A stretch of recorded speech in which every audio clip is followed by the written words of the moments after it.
Assalamualaikum warahmatullahi wabarakatuh. Alhamdulillah hamdan katsiran tayyiban mubarakan fih kama yuhibbu rabbuna wa yardah.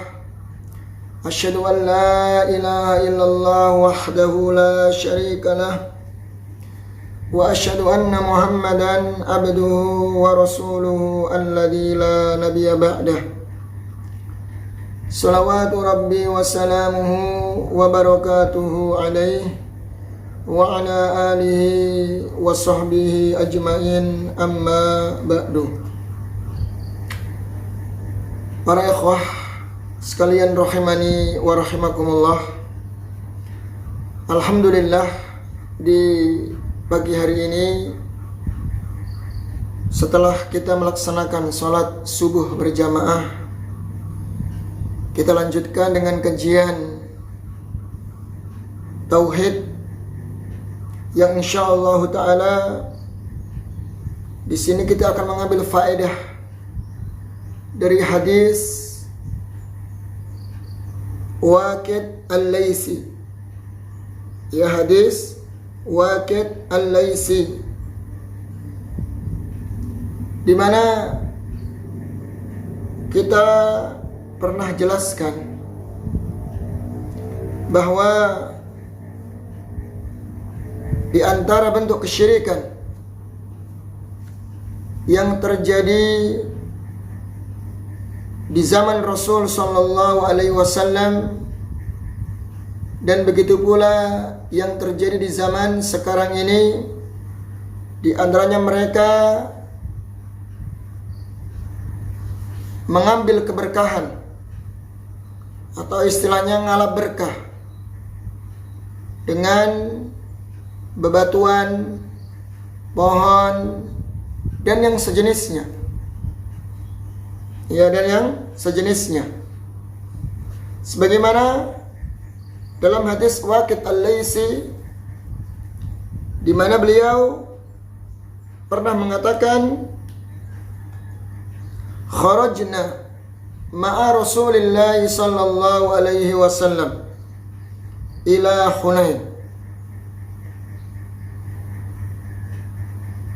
Dulu pernah kami keluar bersama Rasul sallallahu alaihi wasallam. Jadi kami keluar bersama Rasul sallallahu alaihi wasallam, kata Waqid, ila Hunain, ke lembah Hunain. Wa nahnu hudasa'u ahdin bi kufrin. Sedangkan kami waktu itu baru-baru masuk Islam, ya, dan masih ada bekas-bekas dari kekufuran. Artinya beliau ini termasuk sahabat yang baru masuk Islam, sedangkan masih ada sisa-sisa atau keyakinan-keyakinan kekufuran yang ada dalam diri kami. Walil musyrikina sidratun yakufuna indaha. Dan orang-orang musyrik di zaman itu memiliki sidrah. Sidrah itu pohon bidara. Kalau di kita namanya pohon bidara, yang besar gitu ya. Pohon bidara yang besar, yang daunnya Masya Allah ya, bisa untuk pengobatan sihir atau untuk ru'yah. Orang-orang musyrik itu memiliki pohon bidara yang mereka yakufun, yang mereka beribadah di situ, di sekitarnya. Jadi mereka menjadikan pohon tersebut sebagai tempat untuk ngalap berkah di sisinya. Jadi mereka menghormati, memuliakan pohon tersebut sampai dijadikan sesembahan.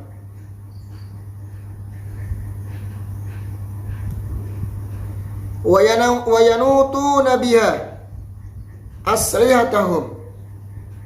Ya, saking mereka menghormati, memuliakan pohon tersebut, menjadikan tempat ibadah. Ya, sampai mereka yanutun, meletakkan senjata-senjata mereka di pohon bidara tersebut.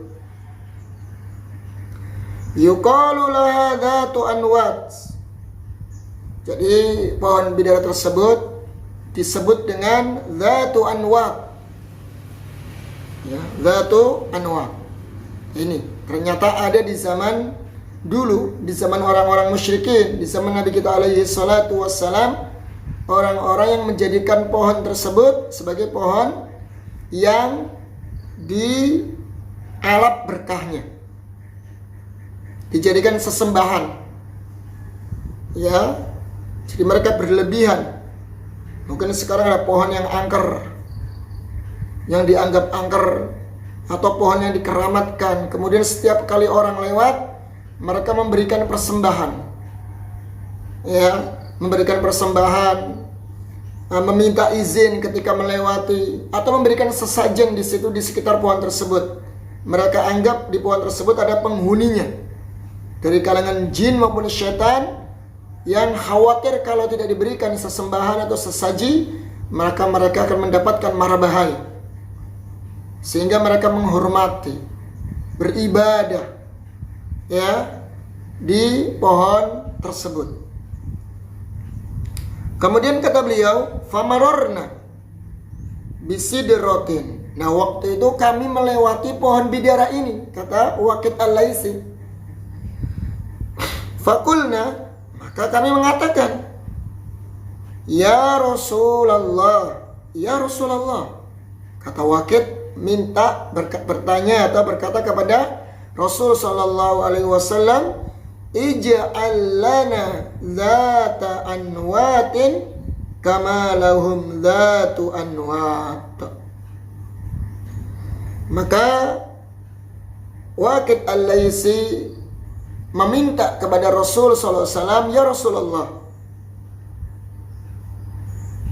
bikinkan kami dzatu anwat, sebagaimana mereka orang-orang musyrik juga memiliki dzatu anwat.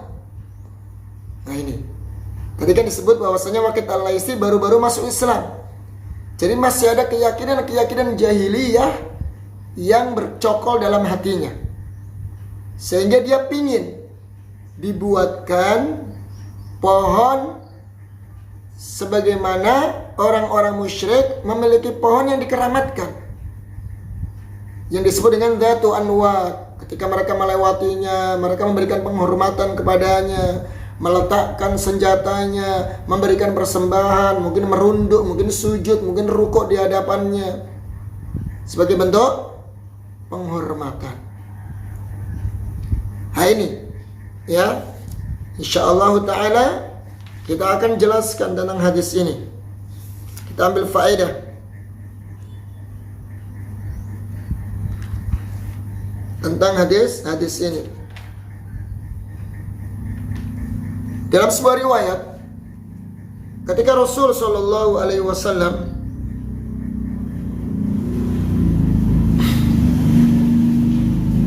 diminta oleh Waqid Al-Laitsi untuk membuatkan sesembahan, yaitu pohon dari sebagaimana orang-orang musyrik memiliki pohon yang disebut dengan dzatu anwat, maka Rasulullah SAW menjawab, Allahu Akbar.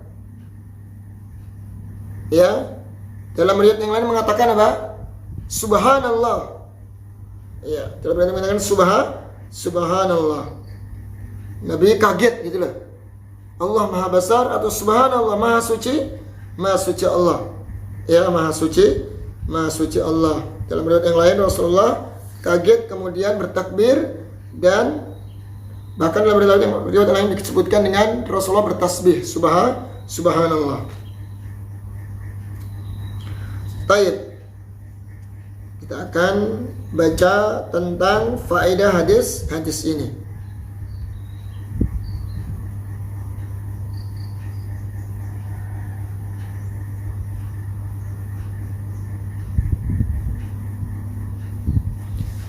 Faedah yang pertama, ikhwas sekalian rahimani wa rahimakumullah,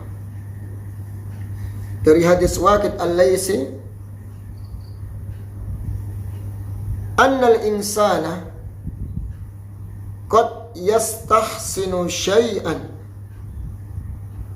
yadhunnu annahu yuqarribuhu ila Allah wa hadha ab'adu ma yub'iduhu anillah. Perhatikan di sini. Sesungguhnya manusia terkadang menganggap baik, menganggap baik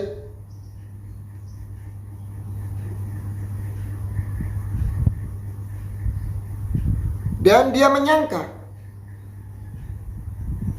sesuatu yang dia anggap baik tersebut dari sebuah amalan itu mendekatkan diri kepada Allah. Padahal amalan tersebut menjauhkan dari Allah Subhanahu wa ta'ala. Ini hati-hati. Terkadang kita melakukan sebuah amalan-amalan yang tidak diajarkan oleh Rasulullah SAW, atau yang kita kenal dengan amalan-amalan bid'ah, amalan-amalan yang baru dalam agama. Mungkin berbentuk sholawatan, dibikin sholawat-sholawat, syair-syair sholawat yang keren, bahkan mungkin diiringi dengan musik-musik, berjoget ria, mungkin dangdutan juga di situ. Kita menganggap itu sudah kebaikan. Ini kan sholawat, tapi nyatanya sholawat tersebut tidak pernah diajarkan oleh Rasul Sallallahu Alaihi Wasallam. Itu hanya bikinan manusia. Nah, dia sangka bahwasanya sholawat ini merupakan sebuah kebaikan. Sholawat yang tidak pernah diajarkan oleh Rasul SAW dianggap sebuah kebaikan. Dan dia sangka bahwasanya inilah yang mendekatkan diri kepada Allah Azza wa Jalla.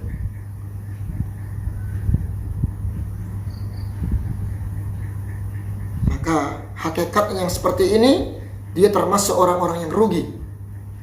Kenapa? Karena dia beramal suatu amalan yang tidak pernah diajarkan oleh Allah dan Rasulnya, justru akan menjauhkan dia dari Allah Subhanahu wa ta'ala. Bukan pahala yang didapat, justru murka Allah Azza wa Jalla, bahkan dosa yang dia dapatkan. Ingat, Allah Subhanahu wa ta'ala pernah mengingatkan dalam Al-Quran, dalam surat Al-Kahfi. Bisa kita baca di akhir-akhir surat atau di akhir ayat. Qul hal nunabbi'ukum bil akhsarina a'mala. Maukah aku beritahukan kepada kalian dengan amalan yang paling merugi?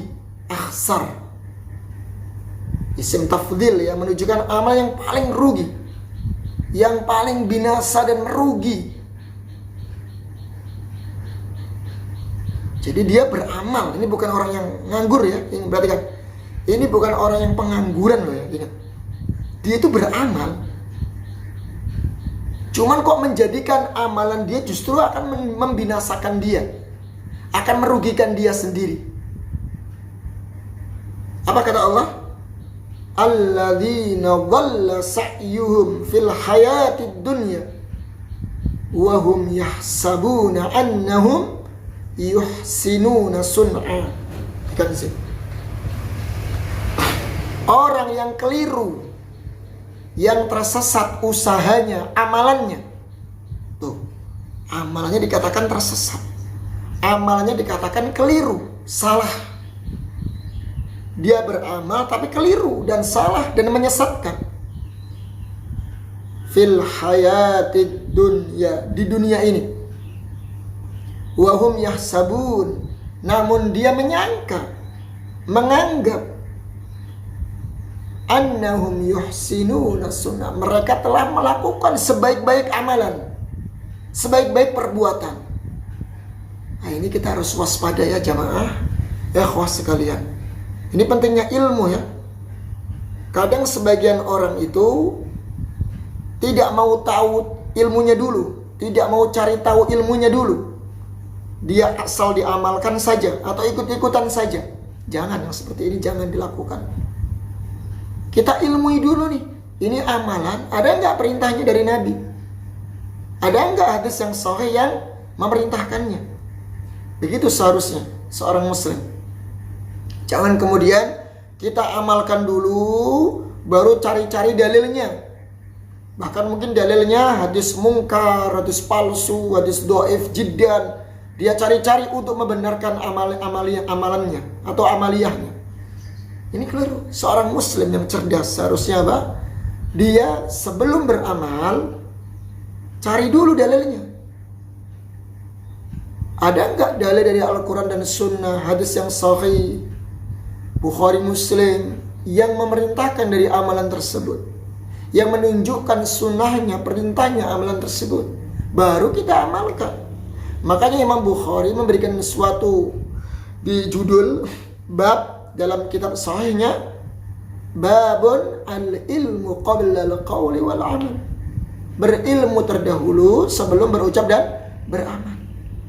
Begitu ya. Jadi jangan kemudian dicari-cari dulu, diamalkan dulu baru dicari-cari dalilnya. Sehingga mungkin asal-asal aja, yang penting ada dalilnya, mungkin palsu, mungkin kata orang, pendapat, asal dimasukkan. Ini keliru. Ingat ya kawan, sekarang banyak sekali amalan-amalan yang tidak ada tuntunannya dari Rasulullah SAW diamalkan oleh kebanyakan saudara kita kaum muslimin. Nah, tugas kita mengingatkan, ya, mengingatkan saja, nggak perlu kita memaksa. Sering kita ingatkan bahwasanya ketika beramal itu yang namanya sebuah ibadah harus berlandaskan dalil yang sahih, ya, bukan kemudian hanya sekedar diamalkan, hadisnya palsu pun diamalkan saja, tidak, ya.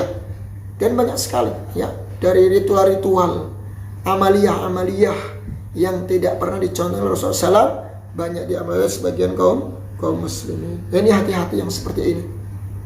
Kayak tadi kan Waqid Al-Laisi menganggap bahwasannya mengkeramatkan sebuah pohon, memberikan persembahan, mengagungkan, dengan ketika melewatinya kita meletakkan senjatanya, kemudian memberikan sanjungan kepada pohon tersebut, entah itu dengan sujud atau menundukkan kepala atau mungkin rukuk di situ, ya, atau mungkin minta izin bahkan di situ ketika melewati pohon tersebut.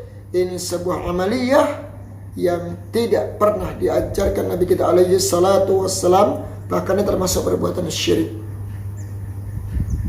Ingat itu ya, perbuatan syirik. Hati-hati yang seperti ini. Dan sekarang banyak sekali, ya, bahkan kita dulu masih kecil, ya, masih belum tahu, suka diajarkan ini pohon yang dikeramatkan, pohon ini ada penghuninya, maka ketika kita melewatinya wajib kita meminta izin dulu, mbah mau lewat dulu, atau mungkin apa, kita menunduk dulu, atau mungkin kalau bawa mobil dia mengklakson dulu, klakson baru dia jalan, pelan-pelan klakson baru dia jalan. Nah, ini masih banyak yang seperti ini, hendaknya untuk dijauhi yang seperti ini, ya kawan. Tapi kita saling mengingatkan, jangan sampai amalan kita itu sia-sia, terkotori dengan kesyirikan, sehingga kita termasuk orang-orang yang merugi nanti di hadapan Allah Azza wa Jalla. Kita nggak mau seperti itu, karena Allah katakan apa? Ada orang yang beramal tapi dia rugi, ya, dia sangka itu sebuah kebaikan. Taib yang kedua, bi anna tabarruka bil ashjari wal ahjari wal uqufi 'alayha min asy-syirki alladhi waqa'a fi hadhihi al-ummah. Perhatikan di sini bahwasannya bertabarruk, mengambil berkah atau ngalap berkah dengan pohon, dianggap pohon ini membawa keberkahan, ya, ngalap berkah dengan pohon atau dengan batu. Wah, batu ini bisa mendatangkan manfaat dan menolak bala. Diciumin batunya, diusap-usap, bahkan sampai dipakai, kemudian dianggapnya dia bisa mendatangkan manfaat. Wal uquf, bahkan beribadah di sekitar batu-batu tersebut atau pohon-pohon tersebut. Ya, ini termasuk dari perbuatan syirik yang banyak terjadi pada umat ini. Nah, ini akhwah. Masalah ngalap berkah sudah kita singgung berkali-kali. Ya, perhatikan. Menganggap sebuah benda, apapun benda ya, mau pohon, mau batu, mau cincin ake, mau gelang, mau apa lagi? Mau baju, ya mau kopiah, mau air minum, apapun bentuknya. Menganggap sesuatu atau meyakini sesuatu itu mendatangkan keberkahan harus berlandaskan dalil. Ingat, harus berlandaskan dalil. Tidak sembarangan, tidak asal-asalan. Ya, harus perhatikan dalil. Ya, kalau kita menganggap tempat ini berkah, ya kan, dengan membaca ini mendatangkan keberkahan, itu harus berlandaskan dalil. Tidak boleh dengan anggapan-anggapan manusia, pendapat manusia, apalagi hanya perasaan. Ingat itu. Air liur Nabi berkah, keringat Nabi berkah. Itu ada dalilnya. Ya, ada dalilnya. Jadi tidak boleh sembarangan. Itu pun ketika Nabi masih hidup. Ketika masih hidup. Nah, sekarang kan aneh-aneh itu. Ada sebagian orang yang menganggap bahwasannya ada itu, rambutnya Nabi.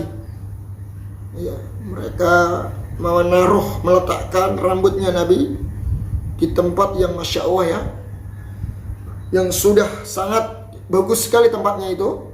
Kemudian mereka ciumin itu.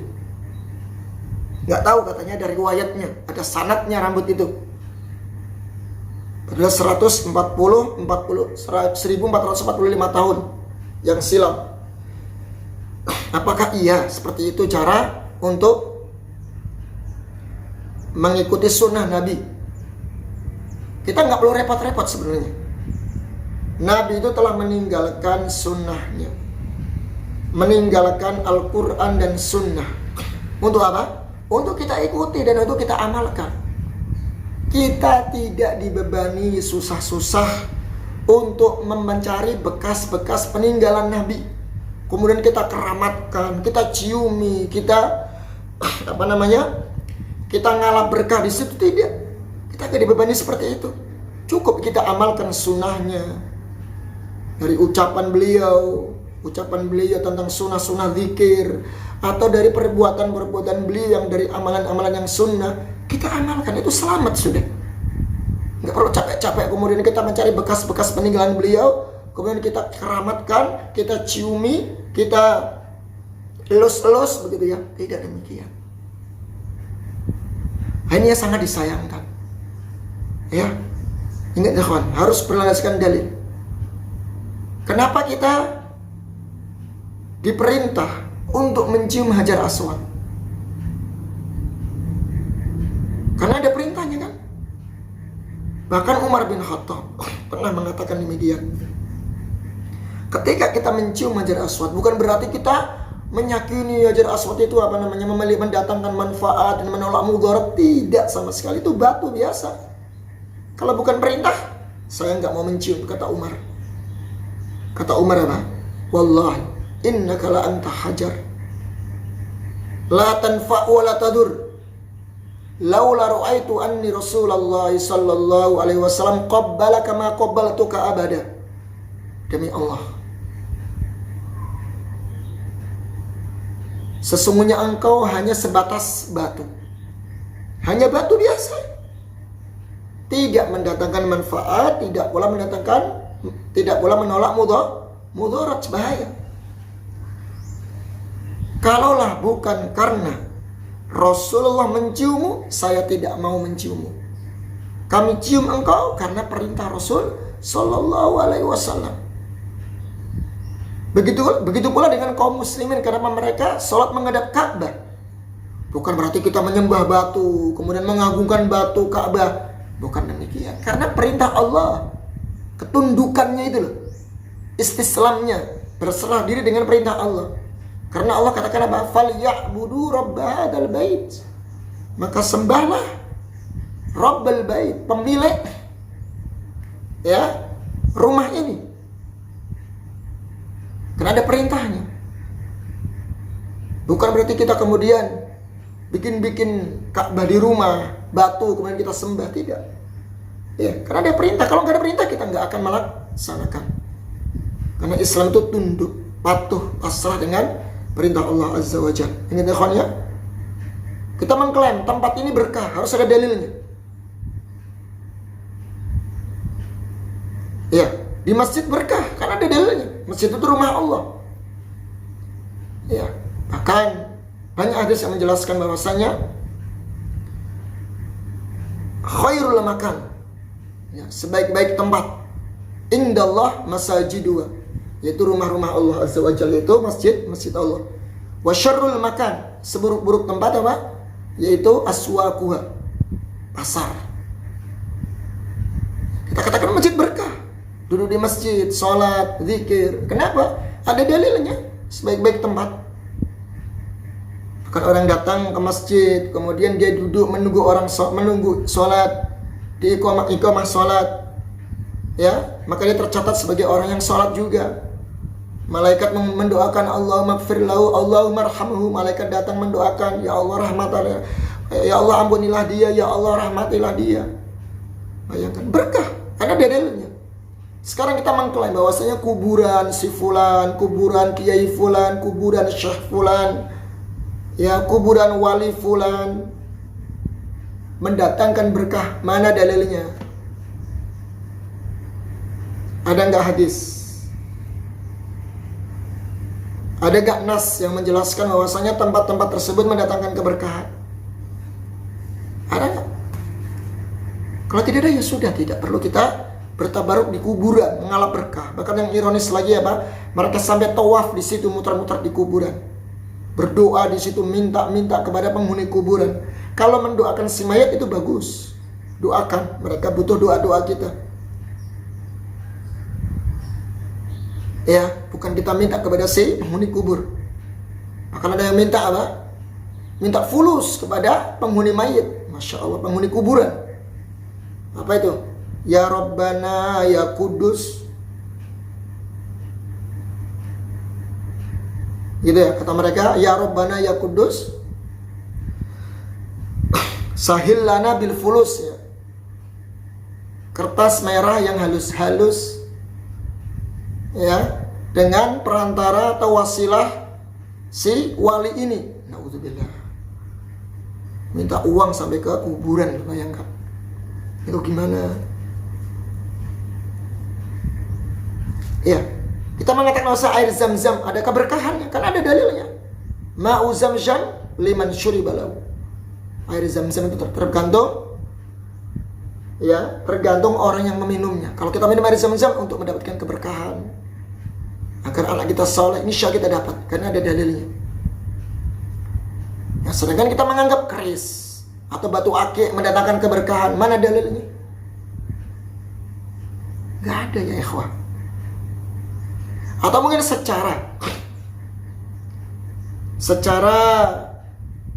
ilmu sains. Adakah secara ilmu sains bahwasannya batu itu mendatangkan manfaat dan menolak mudarat? Ada enggak? Secara sains, ya, ilmu sains. Ada tidak? Ya, kalau nggak ada ya sudah. Ya, jangan kemudian kita apa? Mengambil berkah dari benda-benda tersebut, karena bisa menjatuh kepada kesyirikan. Perhatikan itu ya, kita jauh yang seperti itu. Jadi gampang-gampang saja sih, gampang. Kalau ada perintahnya, ada dalilnya, kita laksanakan. Kalau nggak ada ya sudah, kita tinggalkan. Baik. Kemudian faedah yang selanjutnya adalah an-nahyu anit tasyabbuhi bi ahlil jahiliyati wa ahlil kitabi fi ma huwa min khasaisihim wa ibadatihim. Faedah yang ketiga adalah larangan tasyabbuh, menyerupai, ya, ikut-ikutan, mengekor terhadap orang-orang jahiliyah dan orang-orang ahli kitab dari kalangan Yahudi dan Nasara, yang dia termasuk dari kekhususan mereka atau ciri-ciri mereka, dan termasuk dari bagian ibadah-ibadah mereka. Nah, ini seorang muslim harus merasa bangga, harus punya wibawa, punya izzah dengan agama Islam itu sendiri, bangga dengan ajaran Rasul SAW, ya, bangga dengan apa yang Allah telah wahyukan, Allah telah perintahkan, Allah telah ajarkan kepada Nabi kita alaihissalam. Itu harus kita banggakan. Cukup. Tidak perlu kemudian kita ikut-ikutan dengan, ya, ajaran-ajaran di luar Islam. Ibadahnya orang Kristen, ibadahnya orang Yahudi, kok ditiru? Apalagi apa?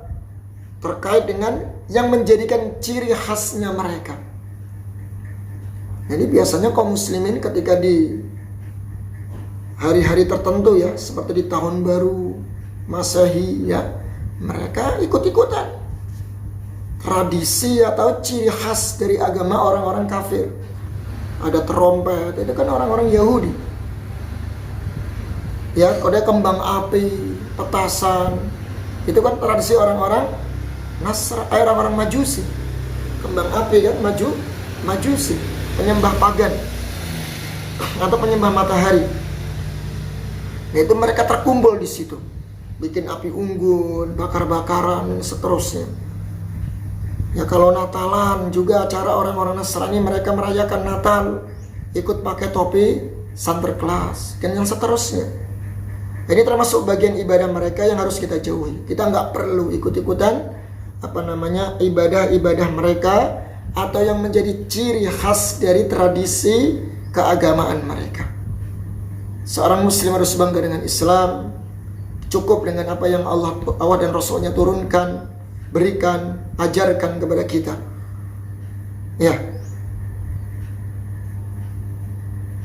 Baik. Kemudian yang keempat,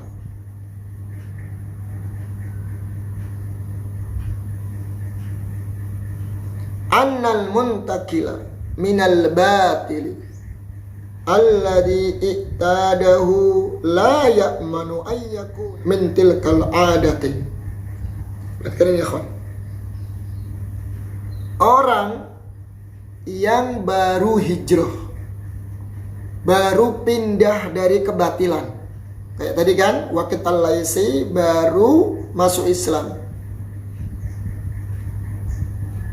Ya, perhatikan masih ada bekas-bekas keyakinan kekufuran atau keyakinan jahiliyah. Sesungguhnya orang yang baru pindah dari kebatilan, yang dia terbiasa dengan kebatilan tersebut, yang masih terbiasa dengan kebatilan tersebut, layak tidak aman, dalam hatinya itu ada sisa-sisa dari kebiasaan tersebut. Contohnya mungkin gini, ada orang yang mau hijrah dari kebiasaan merokok, karena fatwa MUI dan fatwa seluruh dokter dunia, dokter medis, para medis, ya, menyatakan bahwasanya rokok itu haram dan merusak kesehatan. Oke. Dia ingin hijrah, meninggalkan rokok. Dari kebiasaan apa merokok, mungkin dia merokok sehari itu mungkin ada satu pak kali dia habis. Nah, ketika dia ingin hijrah, dari kebiasaan buruk yaitu rokok, tidak akan aman. Dari hatinya itu apa? Tidak aman dari hatinya itu meninggalkan rokok secara totalitas. Pasti ada rasa ingin kembali lagi. Kebiasaan buruk dari merokok tadi pasti dia akan ingin rokok, mungkin ngumpet-ngumpet gitu ya. Wah, kayaknya saya masih belum bisa meninggalkan ini. Ya, masih berat dalam hatinya, pada rasa-rasa apa? Kebiasaan-kebiasaan buruk yaitu merokok tadi masih ada dalam hatinya. Sehingga pasti dia akan merasa berat meninggalkannya, dan mungkin bahkan ya, mohon maaf, Afan ini ya, dia mungkin ngumpet-ngumpet masih merokok. Walaupun mungkin dikurangi gitu ya, rokoknya dikurangi. Sama dengan orang yang meninggal yang hijrah dari kebatilan. Dia dulunya suka musik, ya kan? Setelah dia mengenal sunnah bahwa musik itu dilarang dalam agama Islam, dia meninggalkan. Dia tinggalkan, tapi apa? Ketika perjalanan hijrah tadi dia ada rasa sisa dalam hatinya, ada sisa masih senang dengan musik. Berat memang. Kadang dia masih curi-curi waktu, ngumpet-ngumpet gitu ya, mendengarkan musik. Bahwa dia tahu itu haram. Jadi nggak bisa menjamin gitu loh. Aman. Hatinya itu sudah meninggalkan secara totalitas, itu nggak bisa menjamin. Masih ada bekas-bekas kebatilan, bekas-bekas kebiasaan buruk yang masih bercokol dalam hatinya. Itu masih ada. Makanya orang yang hijrah itu berat tantangannya. Ya, harus benar-benar apa? Bergaul dengan orang-orang soleh. Terus dekat dengan orang soleh, dekat dengan orang-orang yang alim. Minta dinasihati terus. Karena jika dia sedikit saja lalai, maka bisa kembali lagi kepada kekufuran atau kejahiliannya, atau kepada keburukan yang dulu pernah dia kerjakan. Ya sama kayak tadi Waqid Al-Laisi. Walaupun dia baru udah masuk Islam, tapi ada rasa bekas-bekas kekufuran dia waktu di jahiliyah. Masih apa tadi? Ngalap berkah dengan pohon. Jadi dia pingin seperti itu lagi. Ya. Nah ini ya kawan ya.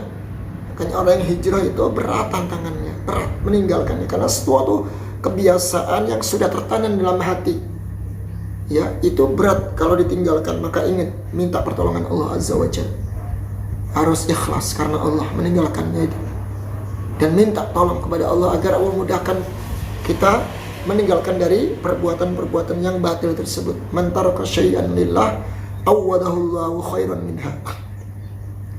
Barang siapa meninggalkan perkara yang haram karena Allah, ini ya, karena Allah, ingat, karena Allah saja, bukan karena manusia, maka yakinlah Allah akan ganti dengan sesuatu yang lebih baik. Orang yang terbiasa dengan perkara riba, ya, perkara ribawi, ingat, memang berat meninggalkan riba, tapi harus yakin ini larangan Allah. Larangan Allah, janji Allah. Ketika kita meninggalkan perkara yang haram, Allah akan gantikan dengan perkara yang lebih baik. Jangan ikuti perasaan atau kata orang. Ingat, karena Allah lillah. Makanya berat ya kawan. Ya berat. Masih ada rasa-rasa ingin kembali kepada kekufuran. Maka nggak bisa menjamin ya, orang yang hijrah, orang yang kemudian sudah kelihatan soleh, itu bisa meninggalkan secara totalitas dari perbuatan-perbuatan memungkar yang dulu pernah dia kerjakan. Maka inilah pentingnya kita untuk istiqamah dan bergaul dengan orang-orang yang soleh. Baik, kemudian yang kelima, jawazu qawli Allahu Akbar inda ta'ajjubi. Boleh ya seseorang mengucapkan Allahu Akbar ketika dia ta'ajjub, heran atau kaget gitu ya. Atau subhanallah, lihat sesuatu yang mengherankan, kaget, kok ngomong seperti ini, kok seperti ini, subhanallah, Allahu Akbar, itu boleh ya. Jadi kalau kita ta'ajjub, keheranan, ya kaget gitu ya, maka kita boleh mengucapkan kalimat Allahu Akbar, Allah Maha Besar. Baik.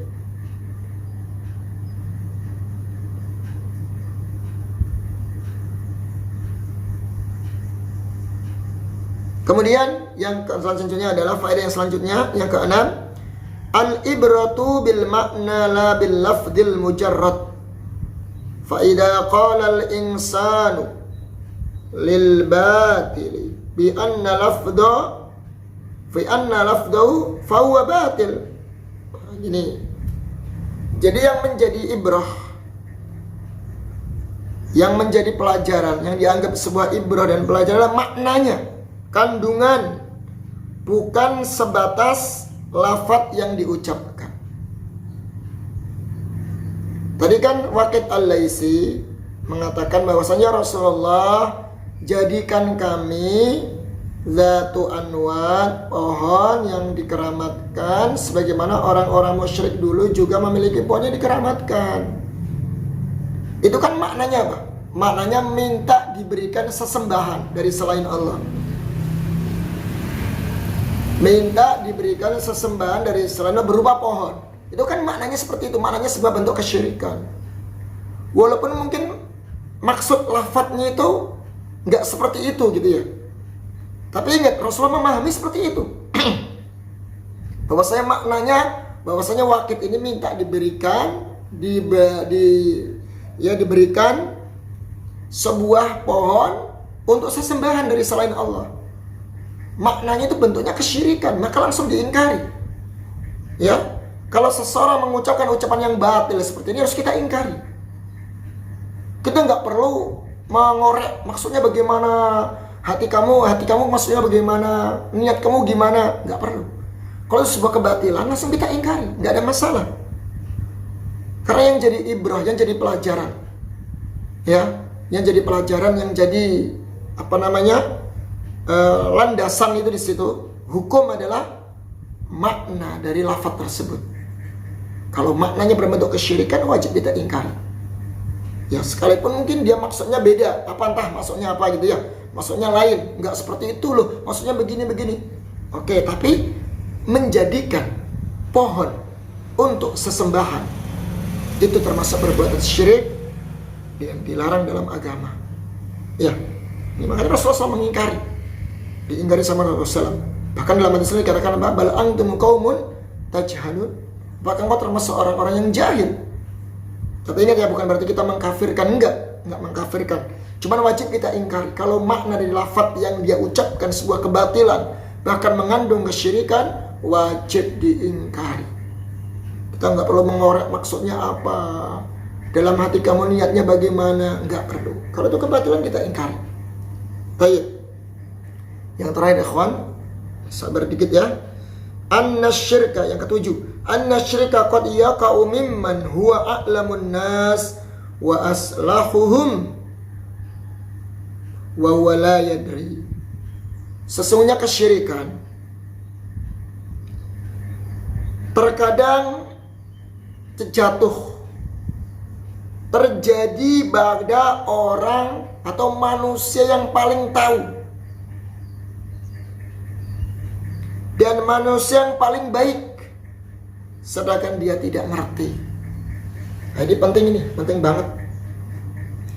Terkadang kesyirikan bisa terjadi, bisa terjatuh kepada orang yang kita anggap dia manusia yang paling tahu.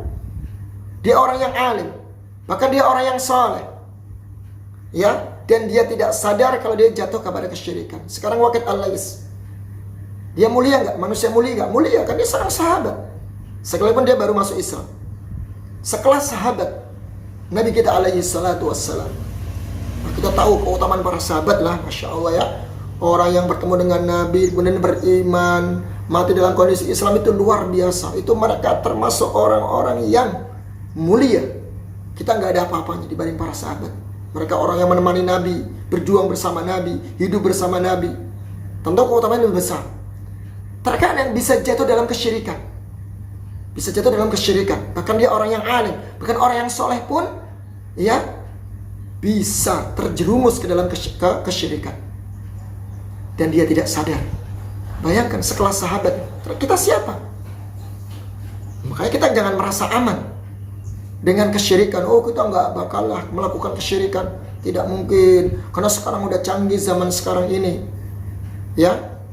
kita jangan merasa aman dengan kesyirikan.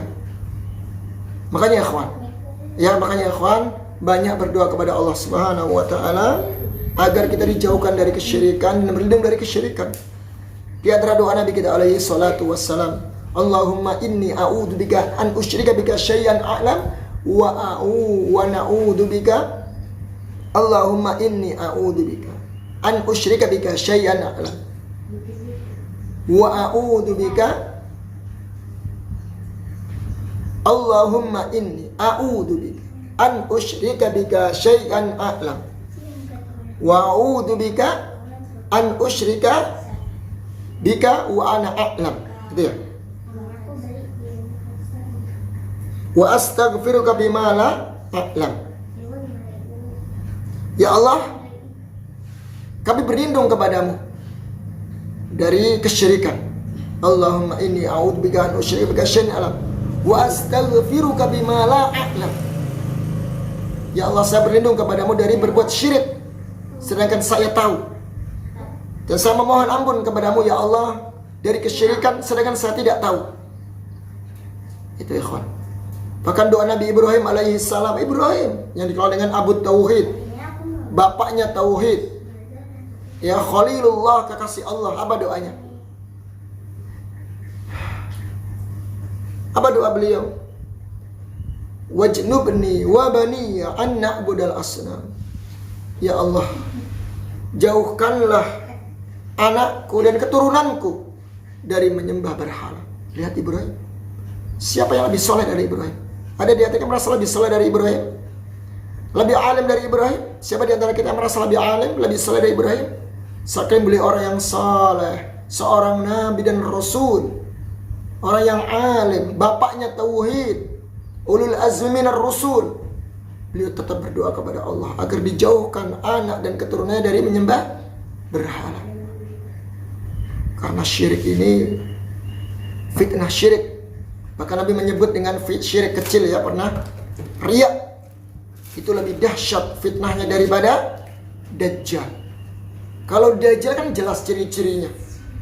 Dajjal itu ciri-cirinya ya, tubuhnya, kemudian matanya juling sebelah gitu ya.